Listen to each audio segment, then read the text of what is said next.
मेरे को नंगा करके पेड़ से लटका के उल्टा पीटा, मेरे लैट्रिन वाली जगह पे पेट्रोल डाला और मुस्लिम नेम ही काफी है दहशतगर्द साबित करने के लिए। मतलब उन्होंने मजबूर किया मुझे कि मैं आईबी के लिए इन्फॉर्मर और सीक्रेट एजेंट के तौर पे काम करूं। पुलिस किसी को पकड़ के लाती है, मीडिया उसको मोहर लगा देती है। 2 अलबदर के दहशतगर्द पकड़े गए, क्योंकि दहशतगर्द साबित करने में पुलिस का रोल 10% होता है, 90% मीडिया का रोल होता है।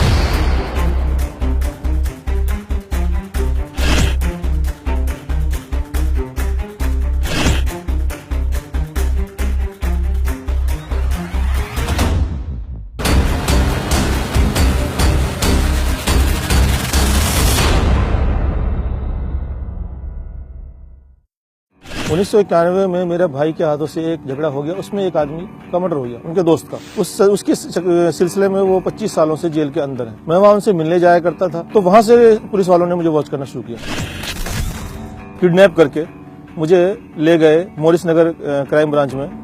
वहां उन्होंने मुझे 10 दिन तक टॉर्चर करते रहे। मुझे टॉर्चर में मेरे को एक तो पूरा नंगा करके, फिर लैट्रिन वाली जगह पर, पेशाब वाली जगह पर पेट्रोल डाल देना, सर पे पेशाब कर देना, उल्टा लटका के पानी नाक से चढ़ा देना, ये सब मतलब टॉर्चर उगलवाने के लिए। अब मैं क्या उगलूंगा, जब मेरे पास कुछ है ही नहीं तो मैं उगलूंगा क्या। मुझे तो खुद नहीं पता था मुझे उठाया क्यों है। तो वो मुझे टॉर्चर करते रहे कि बता असला कहाँ है, बता बारूद कहाँ है, बता तेरे किस किस से ताल्लुकात है। 10 दिन बाद जब कुछ नहीं निकला, जब कुछ उनके हाथ नहीं आया, धमकी भरे अंदाज में माफी मांग करके मुझे वापस छोड़ दिया गया। उसके ठीक 4 महीने बाद क्राइम ब्रांच चाणक्यपुरी वो मुझे उठा के ले जाता है। सेम वही कहानी दोहराई जाती है। 8 दिन बाद वो भी इसी तरह माफी मांग करके, भाई हमने गलत आदमी उठा लिया, हमें गलत इन्फॉर्मेशन मिली और आपका कुछ नहीं निकला तो हम आपको छोड़ रहे हैं, लेकिन आप जो है आगे हमारे खिलाफ मत जाना। अब हमारी इतनी हैसियत नहीं थी कि हम उनके खिलाफ जाते, तो हमारे फादर ने जो भी कंप्लेंट की थी उस वक्त भी वो वापस ली गई।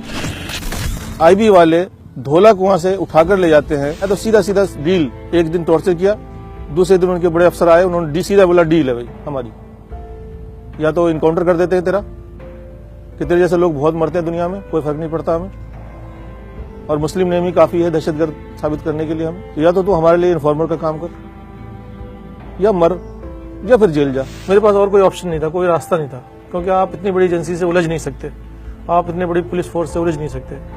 तो बस उन्होंने जैसा कहा वैसा मैंने किया।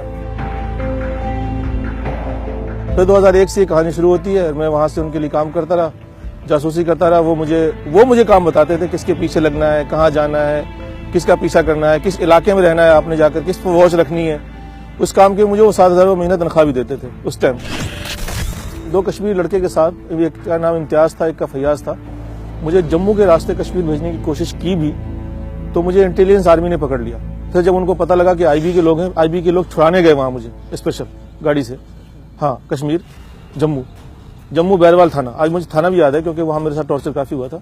उसके बाद उन्होंने कहा भाई रिस्क वाले रास्ते से मत भेजो इसको, इसका पासपोर्ट और वीजा बना के भेजते हैं कि भाई आपको पाकिस्तान जाना है, इन लोगों के बीच में रहना है, दहशतगर्दों के, वहां ट्रेनिंग करनी है, इनके बीच के राज आपको मालूम करने हैं और फिर वापस आके हमें बताना है। 2005 में उन्होंने मुझे कुछ इस तरह के काम बताने शुरू किए जो मेरे जमीर को गवारा नहीं हुआ, तो मैंने मना करना शुरू कर दिया कि आप मुस्लिम इलाकों में रहो, वहाँ लड़के देखो जो मजहबी टाइप के हों, उनको तैयार करो पाकिस्तान जाने के लिए, भेजने का रास्ता हम बताएंगे, जब वो वहां से वापस आएंगे हम उनको पकड़ लेंगे या मार देंगे, जो भी करेंगे, आपका इनाम आपको मिल जाएगा, बात खत्म। मैंने मना किया, मैंने कहा ये तो इंसानियत से गिरी हुई इंसानियत सोच बात हो जाएगी कि भाई देखो। तो मैंने इस काम के लिए मना किया, तो उनको लगा कि ये तो हमारा राज भी जान चुका है, फिर हमारे लिए किसी काम का भी नहीं है, यूज एंड थ्रो है, या जिसको तो यूज करने के बाद आप डस्टबिन में फेंक दो। तो तिहाड़ जेल डस्टबिन है, इससे अच्छी जगह फेंकने के लिए और क्या मिलेगी। 2005 में 12 दिसंबर को 4 बजे के आसपास मेरे पास फोन आया कि आप अपनी तनख्वाह तो ले जाओ आकर के यार। उसके बाद 4 बजे एक गाड़ी आती है सफेद रंग की, उसमें 5-6 लोग होते हैं, मुझे बैठने के लिए कहते हैं। मैं बैठ जाता हूँ क्योंकि मेरे अपने लोग हैं वो।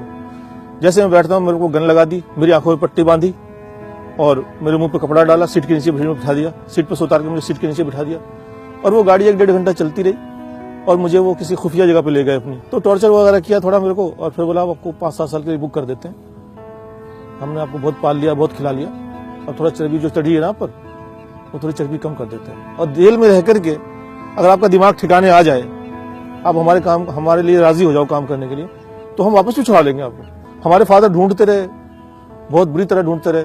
अच्छा, इनके क्या अल्फाज थे कि एक बंदा आतंकवादी के तौर पर हम दिखाएंगे तो अच्छा नहीं लगता, एक बंदा और चाहिए। बकरा, बंदा नहीं बकरा। तो उस बकरे के तौर पे मेरे मुकदमेवार को, जो मेरा मामू का लड़का है, तो उसको 22 दिसंबर को उठाया कश्मीरी गेट से, फिर उसको लाके भी मेरे साथ रख दिया। 9 फरवरी को स्पेशल सेल के लोग आते हैं, आईबी वाले उनके हैंडओवर करते हैं हमें, वो हमें बाईपास ले जाते हैं आंखों में पट्टी बांध के, वहां हमारी पट्टी खोलते हैं, वहां पर लीगल अरेस्टिंग हमारी दिखाते हैं, और असला बारूद और बैग जो हम घर से खाली हाथ गए थे, ये पता नहीं बैग कहां से आ गया, सामान ये कहां से आ गया, ये तो पुलिस ज्यादा बेहतर जवाब दे सकती है इसका। बस वहां पर शोर मचा दिया, क्या अलबदर के 2 खूंखार आतंकवादी पकड़ लिए, अलबदर के 2 खूंखार आतंकवादी पकड़ लिए, भीड़ इकट्ठी कर ली, और जो भी कार्रवाई, जो लीगल कार्रवाई होती है 2 महीने बाद गैर कानूनी हिरासत में रखने के बाद, जो लीगल कार्रवाई उन्होंने 2 महीने बाद की। हमारा दिमाग तो सुन हो रखा था कि हमारे साथ ये हो क्या रहा है। जो बैग उन 2 लड़कों के साथ पकड़े गए थे वो हमारे सामने खोल दिया, मीडिया के सामने शोर कर दिया, आतंकवादी आतंकवादी, पूरी दुनिया में बदनाम कर दिया। घर में कमाने वाला मैं 10 लोगों का परिवार में अकेला था, वो बर्बाद हो गए सारे, भूखे मरे। फिर मेरी वाइफ ने लोगों के घरों में जाके काम किया, बर्तन मांजे, क्या क्या किया उसने, कैसे कैसे जिंदगी गुजारी वो मैं 5 साल नहीं बता सकता कि उसने 2-2 दिन भूखी रहे बच्चों के स्कूल नहीं गए वो 5-4 साल। मीडिया को बहुत बड़ा जिम्मेदार मानता हूँ। पुलिस किसी को पकड़ के लाती है, मीडिया उसे मोहर लगा देती है। अरे अभी कोर्ट ने प्रूफ नहीं किया, कोर्ट पे इल्जाम साबित नहीं हुआ, कोर्ट ने अभी बात गई नहीं, और आपने पहले ही साबित कर दिया, मोहर लगा दी। और मुसलमान है तो हर कोई मान भी लेता है, मुसलमान है दहशतगर्द होंगे। उसके बाद हम लोगों को जेल भेज दिया गया। पुलिस वालों को पता था इनकी हैसियत नहीं वकील करने की, उन्हें पता था सरकारी वकील ले लेंगे और चुपचाप सजा खा करके 5-7 साल 10 साल जो भी होगी चुपचाप अपना घर बैठेंगे। लेकिन इस बीच में इंसानी हमदर्दी के नाते एक सुफियान साहब एडवोकेट हैं, उनको जो पता लगा मेरे मामले का, और जो मेरा मुकदमेवार था, मेरे साथ मेरा भाई था, वो थोड़ा अच्छी फैमिली से बिलोंग करता है, तो उनके भाइयों ने बहुत मेहनत की, उनके भाइयों ने वकील खड़े किए, उन्होंने हाई कोर्ट में एप्लीकेशन लगाई इस बात के लिए कि इस केस की दोबारा जांच की जाए कि ये झूठा केस है, सीबीआई के हैंडओवर किया जाए। और उस वक्त के जो जज साहब थे उन्होंने माना, सबूत देखते हुए, कि ये पहली नजर में लगता है कि ये झूठा केस है।